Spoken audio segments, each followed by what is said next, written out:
My name is Josh Burch. I live in the District of Columbia. I was born and raised here.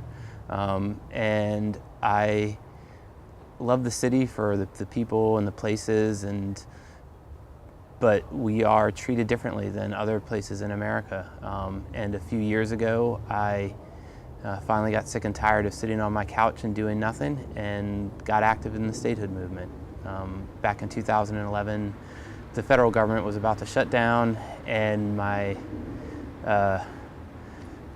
just had a daughter that was born, and when the President of the United States, Barack Obama, and the Speaker of the House decided to use the District of Columbia's right to create its own laws as a bargaining chip for the federal budget negotiations, I decided enough was enough. I realized we didn't have friends, whether they're Democrats or Republicans. As long as we're not a state, we can be used as a bargaining chip. And to me, that's unjust and un-American, and I decided to do something about it. Simply put, we're the United States of America, but we are the District of Columbia. And as long as we're not a state, we're going to be treated unequally.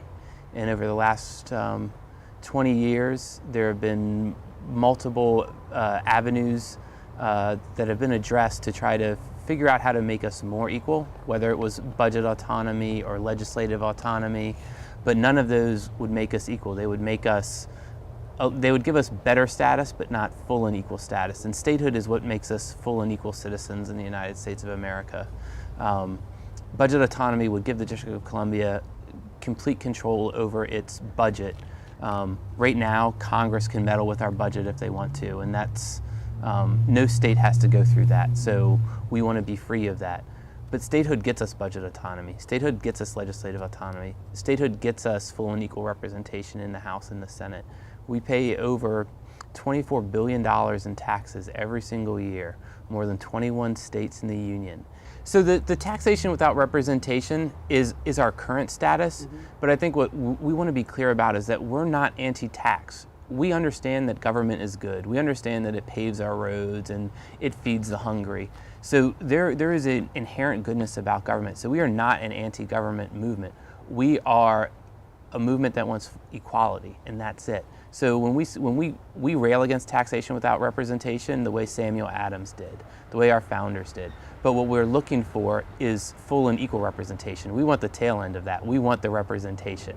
And that's what everyone else in America wants. We want the ability to complain about our members of Congress the way the rest of America complains about theirs. The statehood movement is not something that's new. It's a very old movement.